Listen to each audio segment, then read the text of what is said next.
everyone, and thank you for joining us today for another episode of What's Your Why Wednesday. Today, I am joined by the fabulous Yvette Clermont. She is a branch manager and a mortgage consultant at Atlanta Mortgage. Yvette, thank you so much for being with us today. Okay, most of us came into our industry by accident, but we stay in this wonderful industry because it's tied to our personal and professional why. So Yvette, please share with us, what's your why? That is such a great question, and a tough one because there's many, many whys. But if I was to whittle it down, I chose to come into the mortgage industry because someone told me no. I was a young woman. I was not ready to buy a home. I really wasn't, but I didn't know that. I didn't know what I didn't know, and I went into a lender who was referred to me by my realtor at the time, and it wasn't so much that he said no; it was what he didn't say. He didn't say, here's what you need to know. These are the steps to get you there. This is what you need to know about credit. This is what you need to know about programs. And let's get back together and meet again to get you ready as soon as you possibly can be. And for me, that was really I don't think that this is how it should have gone. And I was interested in finance. I was studying finance at that time and thought, I want to do this. And I'm going to build my platform based on not saying no. I'm going to say, not right now, but here's how we're going to get there. And that's held true.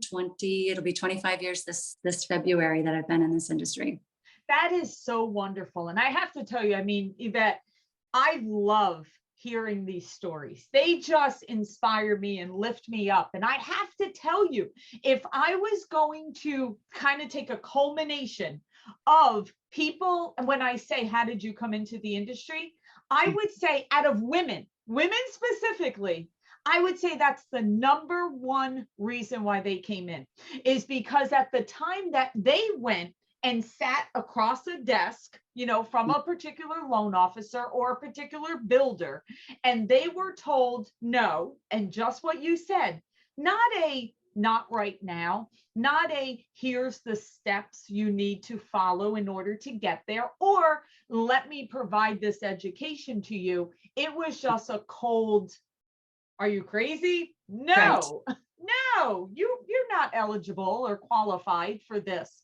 So I love the fact, every time I hear that story, I love that fact that you were so motivated by the fact of, no, there has to be a better way. There has to be more to this, and I can be part of that solution. That's exactly right. Yes. Love definitely. it.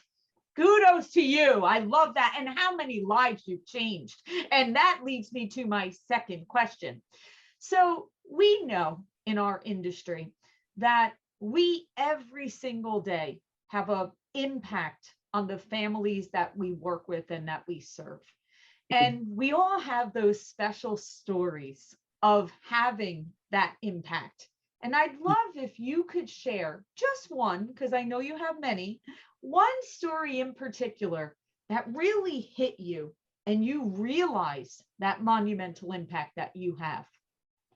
That is that question. There's so many stories, of course, and most of them are around people who had someone tell them no, and then I got to say yes. But I would say one that comes to mind that is really special to me is a young woman who was in college, and she didn't want to pay the high cost of college housing. So she came to me and we helped her buy, I helped her buy a condo. It was at that point we used to call those condos, but then she got a taste of home ownership. And when she'd gone out of college, she decided to invest. And then years after that, I got to help her with her new home when she elected to start her family. So being on that journey with her over the course of, it was probably 10 years was really rewarding, because watching someone grow from being a college student to not knowing how to do it to someone who now started an investment portfolio and was able to buy a home that she was really proud of to raise her family was really a cool thing to be involved in. That was really neat. I'm still close with her. Wow, and that is a journey of life, right? You've gone through different milestones, right? With this young lady and now having her own family.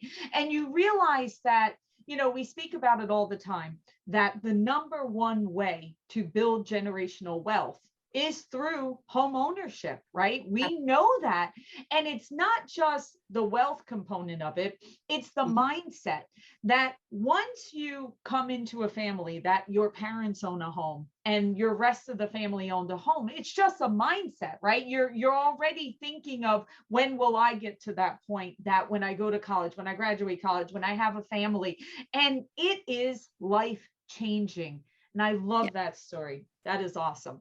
Okay, so we know what got you into the business. We know what you were doing and changing lives in the middle of the business.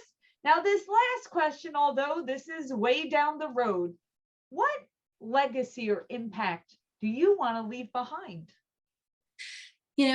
I entered the industry wanting to, really with the end in mind of thinking, I want to make it better and leave it better than when I arrived. And the way to do that is through education, whether through educating not only the consumer with on credit and loan programs and how best to structure their purchase, to, of course, making sure that the loan originators and loan officers are educated as well, so they can serve their clients in the best way possible. So to me, it is education has always been key. I started by reading the conventional loan standards and the government manuals, literally cover to cover. Not all loan officers starting in our industry are starting that way. First of all, it's a lot of paper, but that really gave me a good base of how to make sure that I was always educating myself, and I had that lust for more information. I just wanted it all, but it's not something that's always readily available to new loan officers, and it's also not available to the consumers. They can get some information online, but my goal for the next 25 years of my other part of my career is to make sure that education is absolutely on the utmost front of a home buyer's decision, and also on a new loan officer coming into our industry, to make sure that they are giving the best information that they can to the consumer, because the impact that housing has on our economy is significant, and it's utmost importance to start with education. How do you plan on doing that, Yvette? Like, what's your thought?